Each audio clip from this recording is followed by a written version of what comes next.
모두가 웃고 있었다. 윌리엄과 캐서린, 그리고 조지와 샬럿, 루이까지. 카메라 앞에 왕실 가족은 다시 평온을 되찾은 듯 보였다. 하지만 그날 사진을 자세히 들여다본 사람들은 이상한 빈자리를 발견했다. 얼마 전까지만 해도 가족 행사 주변에서 모습을 보이던 한 젊은 친척이 흔적도 없이 사라져 있었던 것이다. 더 놀라운 것은 그 뒤에 숨겨진 이야기였다. 몇 주 전 윈저의 조용한 복도에서 샬럿은 예상하지 못한 말과 마주했고 그 짧은 순간은 가족 전체의 오래된 불신을 흔들어 깨웠다. 윌리엄은 평소답지 않게 몇 시간 안에 결정을 내렸고 카밀라는 그 소식을 듣는 순간 말을 잃었다. 그러나 진짜 문제는 한 번의 다툼도 사라진 자리도 아니었다. 누군가 어른들의 분노를 아이들의 세계까지 흘려보냈다는 것. 그리고 윌리엄이 2번이나 읽은 기록 속에는 왕실 누구도 쉽게 입 밖에 내고 싶지 않은 한 문장이 남아 있었다. 그날의 사진만 보면 아무 일도 없었던 것처럼 보였다. 윌리엄은 아이들 곁을 지켰고 캐서린은 특유의 차분한 미소로 사람들에게 인사했다. 조지는 조금 더 어른스러워진 표정으로 앞을 바라봤고 로이는 여전히 주변의 시선을 잊게 만드는 천진한 움직임을 보였다. 그리고 샬럿은 부모 사이에서 흔들림 없이 걸었다. 왕실이 다시 평온을 되찾았다는 인상을 주기에 충분한 장면이었다. 하지만 오래 왕실을 지켜본 사람들은 사진에서 웃는 얼굴보다 오히려 보이지 않는 사람을 먼저 찾는다. 얼마 전까지만 해도 일부 가족 행사 주변에서 모습을 보이던 젊은 친척 한 명이 그날은 어디에도 없었다. 공식 설명은 없었다. 이름을 언급하는 성명도, 갑작스러운 일정 변경을 설명하는 짧은 문장도 없었다. 그저 자리가 하나 비어 있었고 왕실은 그 공백에 대해 아무 말도 하지 않았다. 문제는 그 부재가 우연처럼 보이지 않았다는 데 있었다. 윈저 내부에서는 이미 몇 시간 만에 내려진 결정 하나가 조용히 효력을 발휘하고 있었다. 평소라면 여러 비서와 가족 구성원의 의견이 오가고 구 하나를 두고도 며칠씩 검토했을 사안이었다. 그런데 이번에는 달랐다. 윌리엄은 보고서를 읽었고 딸에게 직접 무슨 일이 있었는지 확인한 뒤 거의 망설이지 않았다. 그를 움직인 것은 단순한 분노가 아니었다. 샬럿이 상처를 받았다는 사실만으로는 설명되지 않는 냉정함이 그의 결정 속에 있었다. 그는 누가 먼저 손을 댔는지 물었지만 그것보다 더 오래 붙잡고 있던 질문은 따로 있었다. 왜 두 어린 사람이 어른들만 알고 있어야 할 말을 서로에게 던지고 있었는가? 누가 그 말을 흘렸고 왜 그 말은 원래의 의미보다 훨씬 더 독한 형태로 변해 있었는가? 캐서린 역시 딸을 무조건 감싸지 않았다. 샬럿은 다툼 속에서 자신도 상대에게 잔인한 말을 했다고 인정했다. 자신이 태어날 때부터 가진 위치를 상대가 결코 가질 수 없다는 사실을 순간의 분노 속에서 칼처럼 꺼내들었던 것이다. 캐서린은 그 말을 그냥 지나치지 않았다.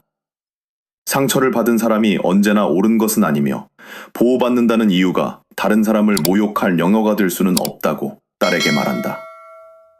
바로 그 점이 이 사건을 더 복잡하게 만들었다.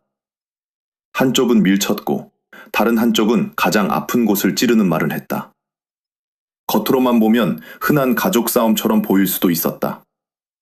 그러나 윌리엄은 기록을 2번째 읽는 순간 이것이 단순한 다툼이 아니라는 사실을 알아차렸다. 보고서 한가운데에는 샬럿도 상대 소녀도 스스로 만들어낼 수 없는 문장이 적혀 있었다. 그것은 몇 주 전 어른들 사이에서만 오갔던 불만과 너무도 닮아 있었다. 누군가의 사적인 분노가 문을 넘어갔고 사람을 거치며 모양을 바꿨고 결국 가장 보호받아야 할 아이들의 입에서 무기가 되어 돌아온 것이다. 그때부터 윌리엄에게 빈자리 하나는 더 이상 의전 문제가 아니었다. 그것은 경계의 문제였고 부모로서 어디까지 막아야 하는가에 대한 문제였다. 그리고 그 경계를 건드린 사람이 누구인지 밝혀지는 순간 왕실 안에서 훨씬 오래 숨겨져 있던 갈등까지 모습을 드러내기 시작했다. 아멜리아가 잃은 것은 단순히 행사 하나의 자리가 아니었다. 이 이야기 속에서 그녀가 맡고 있던 명예의전 역할은 법적인 왕족 칭호도, 왕위 계승과 연결된 지위도 아니었다. 필요할 때 가족 행사에 참석하고 특정한 사진 속에 서며 왕실이라는 거대한 무대의 가장자리에서 잠시 빛을 받을 수 있게 해주는 작은 특권에 가까웠다. 문제는 사람이 어떤 자리에 오래 서다 보면 언젠가부터 그것을 빌린 자리라고 생각하지 않게 된다는 데 있었다. 카밀라의 실제 가족사 역시 이 경계를 이해하는 데 중요한 배경이 된다. 그녀에게는 첫 결혼에서 얻은 두 자녀가 있고 그 자녀들과 손주들은 국왕과 가까운 가족이 되었지만 자동으로 왕족이 된 것은 아니다. 그럼에도 카밀라의 손자들이 찰스 3세의 대관식에서 의전 역할을 맡았던 것처럼 왕실 가족의 사적인 관계가 때때로 공개의식과 맞닿는 순간은 존재했다. 바로 그 애매한 경계가 아멜리아에게는 가장 위험한 착각을 만들었다. 초대장을 받을 때마다 그녀는 조금 더 안쪽으로 들어왔다고 느꼈고 사람들의 시선이 자신에게 머물 때마다 그 자리가 계속될 것이라 믿고 싶었다. 그러나 왕실에서 가장 잔인한 진실은 때때로 이것이다. 가까이 서 있다는 것과 그곳에 속해 있다는 것은 전혀 다른 문제라는 것. 샬럿은 정반대의 위치에 있었다. 그녀는 윌리엄과 캐서린의 딸이고 태어나는 순간부터 왕위 계승 질서 안에 자신의 자리가 정해졌다. 아멜리아가 매번 초대와 허락을 통해 확인해야 했던 소속감을 샬럿은 존재만으로 가지고 있었다. 두 사람 사이에 아무런 문제가 없을 때는 그 차이가 보이지 않았다. 하지만 불안이 시작되면 가장 작은 차이도 사람의 마음에서는 거대한 벽으로 변한다. 그리고 어느 순간부터 아멜리아는 샬럿을 한 사람으로 바라보지 못하기 시작했다. 그녀의 눈에 샬럿은 자신이 가질 수 없는 확실함을 가진 사람이었다. 자리는 사라질 수 있어도 샬럿의 이름은 사라지지 않는다. 행사가 바뀌어도 샬럿의 위치는 바뀌지 않는다. 그 차이가 질투가 되었고 질투는 누군가가 던진 한마디를 믿고 싶은 이유가 되었다. 하지만 아직 아무도 몰랐다. 아멜리아가 두려워했던 미래는 윌리엄이 직접 선언한 것이 아니었다. 누군가의 불만이 다른 사람의 입을 거치면서 조금씩 모양을 바꾸었고 결국 그녀에게 도착했을 때는 이미 원래의 의미를 잃고 있었다. 그 말은 단순했다. 윌리엄이 왕이 되는 날 카밀라 쪽 가족에게 더 이상 자리는 없을 것이라는 이야기였다. 아멜리아는 그 말을 듣고 확인하지 않았다. 오히려 믿었다. 아니 어쩌면 믿고 싶었던 것인지도 모른다. 사람은 자신의 가장 깊은 두려움을 증명해주는 이야기를 만났을 때 진실인지 묻기보다 먼저 마음속에 받아들이는 법이기 때문이다. 그리고 그 소문이 태어난 곳을 따라가 보면 우리는 결국 3주 전 한 저녁 식탁에 도착하게 된다. 그날 처음으로 윌리엄은 미래 왕실의 경계에 대해 입을 열었고 카밀라는 그 말을 전혀 다른 의미로 받아들였다. 3주 전의 저녁은 겉보기에는 평범했다. 찰스와 카밀라, 윌리엄과 캐서린, 그리고 몇몇 가까운 가족들이 한자리에 모였다. 여름 행사에 누가 참석하고 누가 어디에 서며 어떤 역할을 맡을지 정리하는 자리였다. 왕실에서는 이런 논의가 특별할 것 없어 보이지만 문제는 언제나 자리 자체보다 그 자리가 무엇을 의미하느냐에서 시작된다. 윌리엄은 젊은 친척들에게 주어진 임시 의전 역할이 반복되면서 어느 순간 영구적인 권리처럼 받아들여지는 것을 경계했다. 그는 특정 인물을 겨냥하지 않았다. 누가 왕실을 공식적으로 대표하는지, 누가 단지 가족으로서 가까이 있는지를 명확히 해야 한다고 말했다. 그의 말은 차갑고 구조적이었다. 감정보다 기준을 먼저 세우는 사람의 언어였다. 하지만 카밀라는 전혀 다르게 들었다. 그녀의 귀에는 그것이 질서 정리가 아니라 미래의 배제처럼 들렸다. 찰스의 시대가 끝난 뒤 윌리엄이 자신의 가족을 중심으로 궁정을 다시 짜고 카밀라의 흐르는 하나씩 바깥으로 밀려날 것이라는 경고처럼 느껴졌다. 같은 문장이 사람마다 다른 상처를 건드리면 대화는 더 이상 사실을 다루지 않는다.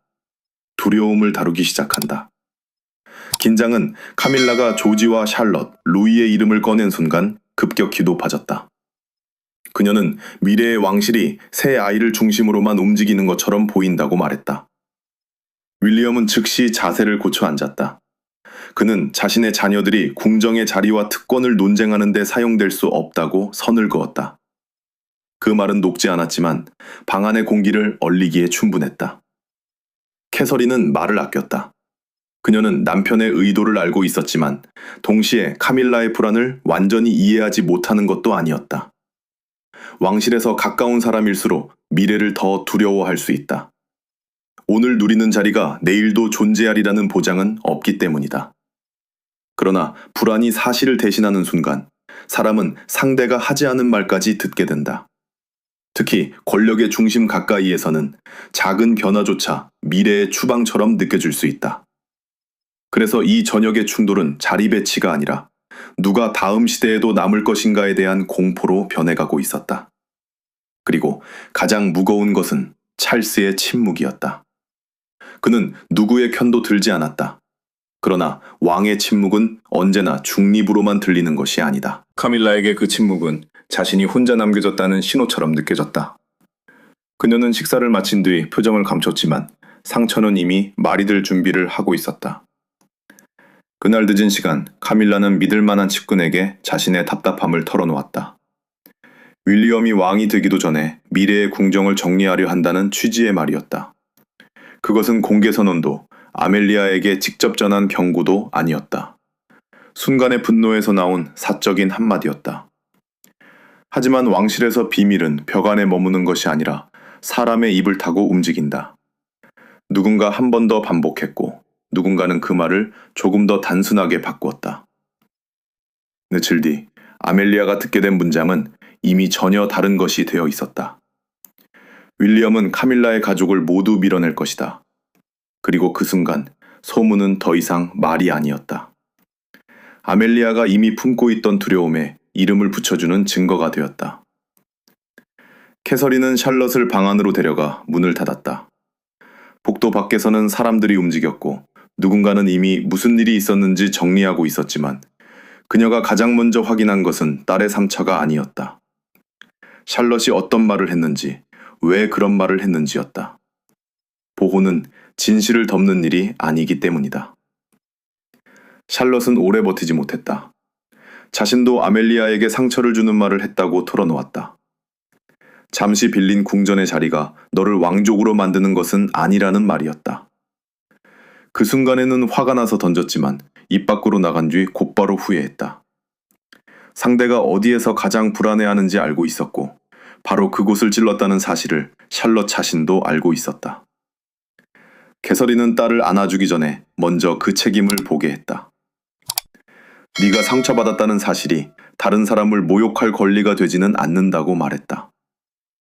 누군가 먼저 잘못했다고 해서 너의 선택까지 사라지는 것은 아니라고도 했다. 왕실의 아이에게 가장 위험한 교육은 자신이 언제나 보호받기 때문에 언제나 옳다고 믿게 만드는 것일지도 모른다. 이 장면은 캐서린이 오랫동안 관심을 가져온 아이들의 정서와 관계라는 문제와도 겹쳐 보인다. 어린 시절의 말과 경험은 생각보다 오래 남는다. 특히 가족 안에서 반복되는 긴장과 불신은 아이들이 이해하기도 전에 감정으로 먼저 전달될 수 있다. 최근 몇 년 동안 자신의 건강 문제와 가족의 불확실성을 견뎌온 그녀에게 아이들이 어른들의 불안까지 떠안는 모습은 더욱 견디기 어려웠을 것이다.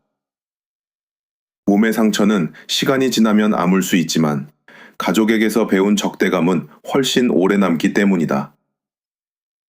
그래서 캐서린이 정말 두려워한 것은 한 번의 밀침보다 어른들의 감정이 아이들의 언어로 번역되고 있다는 사실이었다.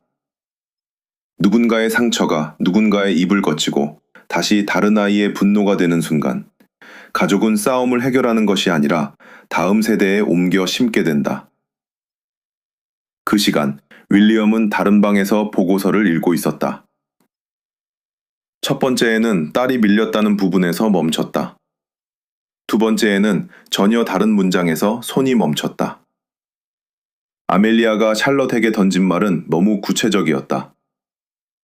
찰스 이후 윌리엄이 카밀라 쪽 가족을 왕실 밖으로 밀어낼 것이라는 주장.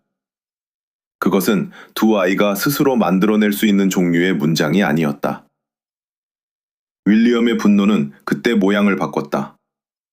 처음에는 아버지의 분노였다. 하지만 곧 미래 국왕으로서의 경계심이 그 위에 겹쳐졌다.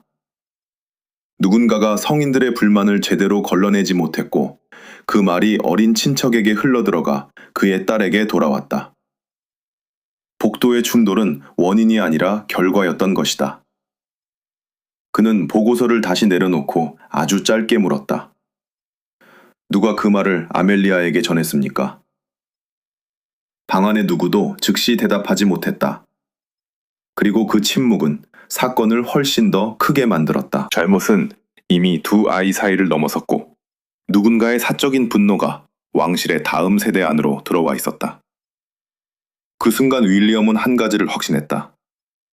샬럿을 보호하려면 싸움을 끝내는 것만으로는 부족했다. 그 싸움을 만들어낸 통로 자체를 끊어야 했다. 그리고 그가 몇 시간 안에 내리게 될 결정은 카밀라가 생각했던 것보다 훨씬 더 무거운 것이었다. 마침내 복도에서 무슨 일이 있었는지가 하나씩 맞춰지기 시작했다. 아멜리아는 샬럿에게 윌리엄이 찰스의 시대가 끝나면 카밀라 쪽 가족을 왕실에서 모두 밀어낼 것이라고 말했다. 그것은 단순한 비난이 아니었다. 몇 주 동안 그녀 안에서 자라난 두려움이 처음으로 샬럿을 향해 직접 모습을 드러낸 순간이었다. 샬럿은 즉시 반박했다. 자신의 아버지는 그런 말을 한 적이 없다고 말했다. 바로 그 짧은 문장이 모든 것을 바꿨다. 아멜리아는 처음으로 자신이 믿어온 이야기가 사실이 아닐 수도 있다는 의심을 느꼈다. 하지만 분노는 이미 너무 멀리 와 있었다.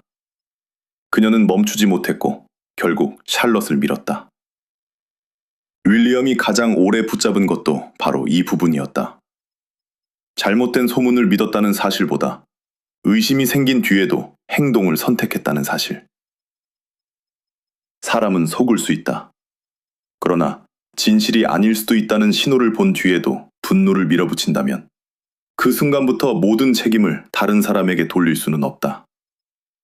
그리고 더 충격적인 사실이 드러났다.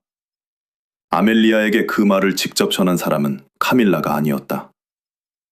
카밀라는 클래런스 하우스의 전역 이후 한 측근에게 답답함을 털어놓았을 뿐이었다. 윌리엄이 왕이 되기도 전에 미래 궁정을 정리하려 한다는 취지였다.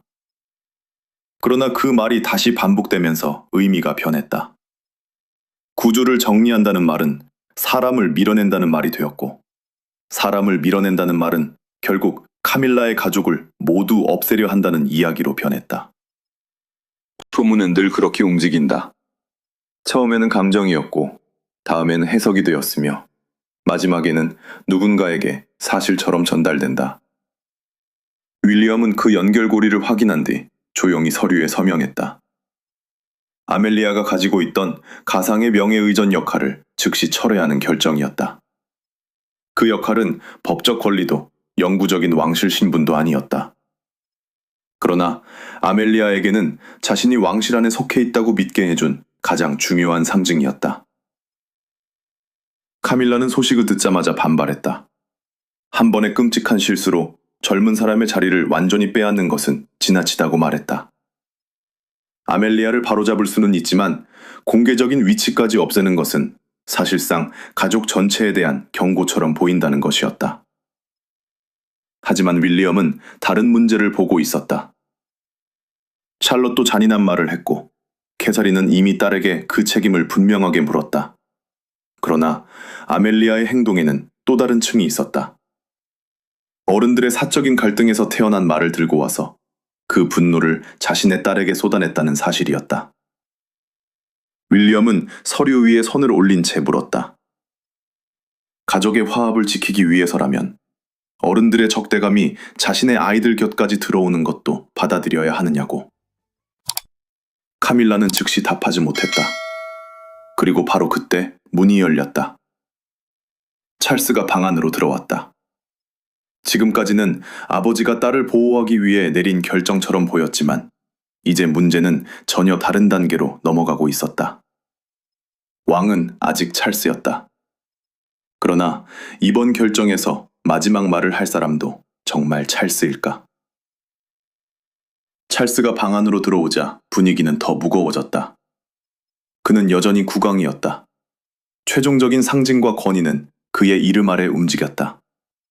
그러나 이번 문제는 왕실 전체의 질서보다 더 개인적이고 더 위험했다. 한 아버지가 자신의 딸 주변에 그은 선을 또 다른 아버지가 국왕의 이름으로 지울 수 있느냐는 질문이었기 때문이다. 카밀라는 찰스를 바라보며 아멜리아의 역할을 최소한 가족 검토가 끝날 때까지 되돌려달라고 요구했다. 그녀는 한 번의 잘못이 젊은 사람의 미래 전체를 결정해서는 안 된다고 말했다. 하지만 윌리엄은 물러서지 않았다. 그는 이것이 복수가 아니라 경계라고 했다. 자신의 아이들 곁으로 어른들의 적대감이 흘러들어온 이상 그 통로를 그대로 둘 수 없다는 것이었다. 찰스는 즉시 판단하지 않았다. 최근 몇 년 동안 건강 문제를 겪고도 다시 공적 업무를 이어온 그는 왕실의 연속성과 가족의 균형이 얼마나 쉽게 흔들릴 수 있는지 누구보다 잘 알고 있었다. 한쪽을 보호하면 다른 쪽은 버림받았다고 느낄 수 있고 한 번의 침묵은 때로 한 문장의 명령보다 더 크게 해석된다. 그래서 그는 서류를 다시 읽었다. 그리고 마침내 측근의 진술이 도착했다. 그 사람은 카밀라가 저녁 식사 뒤 불만을 털어놓았던 사실을 인정했다. 더 치명적인 것은 자신이 그 말을 다른 대화에서 반복했고 아멜리아가 들을 수 있는 상황이었다는 점까지 인정한 것이었다. 누구도 아멜리아에게 샬럿과 싸우라고 시킨 적은 없었다.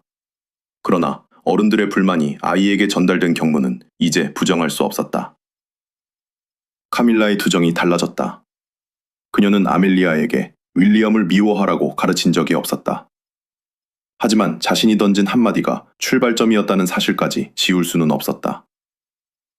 사람은 자신이 의도하지 않은 결과에 대해서도 책임에서 완전히 자유로울 수 없다. 바로 그 지점에서 카밀라의 분노는 처음으로 흔들리기 시작했다. 윌리엄 역시 완벽한 승자가 아니었다. 그의 결정은 빠르고 단호했지만 찰스의 눈에는 또 다른 위험도 보였다. 보호라는 이름의 권한이 너무 쉽게 확장되면 언젠가 경계와 배제의 차이가 흐려질 수 있다는 것. 미래의 국왕에게 필요한 것은 힘을 쓰는 능력만이 아니라 어디서 멈춰야 하는지를 아는 능력이었다. 카밀라는 결국 찰스에게 물었다. 윌리엄이 잘못한 것이냐고. 찰스는 대답하지 않았다. 그는 안경을 벗어 서류 위에 내려놓고 한동안 아무 말도 하지 않았다. 하지만 그 침묵은 이상할 만큼 분명했다. 아멜리아의 역할은 돌아오지 않을 것이었다. 그 결정은 사실상 이미 끝난 문제처럼 보였다. 그러나 진짜 시험은 이제부터였다. 직책을 없애는 것은 문서 한 장이면 가능했다. 상처를 없애는 것은 그렇지 않았다. 샬럿은 보호받아야 했고 아멜리아는 자신의 선택에 책임져야 했다. 동시에 어느 누구도 어른들의 실패 때문에 평생 적으로 남아서는 안 됐다. 그날 밤 왕실이 마주한 가장 어려운 질문은 누가 이겼느냐가 아니었다. 이 싸움을 여기서 끝낼 수 있느냐는 것이었다. 그리고 예상하지 못한 답은 왕도, 왕비도, 미래 국왕도 아닌 두 소녀에게서 나오게 된다. 며칠 뒤 아멜리아는 카밀라에게 예상하지 못한 부탁을 했다. 샬럿을 직접 만나고 싶다는 것이었다. 찰스도, 윌리엄도, 카밀라도 필요 없었다. 비서가 대신 사과문을 전달하는 방식도 원하지 않았다. 자신이 만든 상처라면 자신의 목소리로 끝내고 싶다고 했다. 캐서린은 샬럿의 뜻을 먼저 물었다. 그리고 딸이 고개를 끄덕이자 조용한 방 하나를 마련했다. 문 밖에는 어른들이 있었지만 안으로 들어간 사람은 두 소녀뿐이었다. 왕실에서는 거의 모든 중요한 일이 누군가의 시선 속에서 이루어진다. 그러나 그날 가장 중요한 대화만큼은 아무도 대신 들어줄 수 없었다. 아멜리아가 먼저 입을 열었다. 자신은 윌리엄에게 화가 나 있었고 그 분노를 샬럿에게 쏟아냈다고 인정했다. 샬럿이 가진 확실한 위치가 부러웠고 자신은 언제든 자리를 잃을 수 있다는 불안 때문에 왜곡된 이야기를 더 쉽게 믿었다고 말했다. 그리고 가장 어려운 문장을 꺼냈다. 자신이 의심을 느낀 뒤에도 샬럿을 밀었다는 사실은 누구의 탓으로도 돌릴 수 없다고 했다. 샬럿도 침묵하지 않았다. 자신이 아멜리아의 가장 약한 부분을 알고도 일부러 찔렀다고 인정했다. 빌린 왕실자리가 너를 왕족으로 만들어주지는 않는다고 말했던 순간 자신도 상대를 다치게 하고 싶었다는 것을 알고 있었다고 했다. 피해자가 되었다고 해서 자신이 했던 잔인한 말까지 사라지는 것은 아니었다. 두 사람 사이에 갑자기 모든 것이 좋아진 것은 아니었다. 포옹도 없었고 눈물로 모든 상처를 씻어내는 장면도 없었다. 다만 서로가 무엇을 잘못했는지 처음으로 정확하게 바라보았다. 때로 화해는 다시 예전처럼 가까워지는 것이 아니라 더 이상 상대를 벌주기 위해 과거를 사용하지 않기로 결정하는 일인지도 모른다. 샬럿은 이후 윌리엄에게 한 가지를 부탁했다. 자신이 사과를 받아들였다고 해서 아멜리아의 의전 역할을 되돌려주지는 말아달라고 했다. 용서와 결과는 같은 것이 아니기 때문이었다. 그 말은 오히려 윌리엄을 오래 침묵하게 만들었다. 딸을 보호하기 위해 힘을 사용했던 그는 이제 힘을 더 사용하지 않는 순간도 필요하다는 것을 깨닫고 있었다. 카밀라도 갈라졌다. 그녀는 아멜리아를 지키는 것이 반드시 잃은 것을 되돌려주는 일은 아니라는 사실을 받아들이기 시작했다. 자신의 말이 직접적인 명령은 아니었지만 어른의 분노가 얼마나 멀리 번질 수 있는지 이제는 부정할 수 없었다. 윌리엄 역시 미래의 경계를 말할 때 자신의 언어가 지나치게 차갑게 들릴 수 있었다는 점을 인정했다. 그리고 며칠 뒤 가족만 모인 조용한 식사 자리에서 마지막 장면이 찾아왔다. 아멜리아는 잠시 망설이다 샬럿에게 옆에 앉아도 되느냐고 물었다. 샬럿은 대답 대신 자신의 의자를 조금 옆으로 움직였다. 그것뿐이었다. 하지만 어떤 왕실 속명보다 더 많은 것을 말해주는 움직임이었다. 멀리서 그 모습을 본 윌리엄은 카밀라를 바라봤다. 카밀라도 그를 바라봤다. 누구도 웃지 않았지만 둘은 짧게 고개를 끄덕였다. 직책은 돌아오지 않았다. 책임도 사라지지 않았다. 하지만 싸움은 더 이상 다음 세대로 넘어가지 않았다. 왕과는 사람의 자리를 정할 수 있다. 특권을 주고 다시 거둘 수도 있다. 그러나 한 세대의 상처가 다음 세대의 징후가 될 것인지는 왕관만으로 결정할 수 없다. 결국 그 악순환을 멈추는 것은 권력이 아니라 자신도 틀릴 수 있었다고 인정하는 용기다.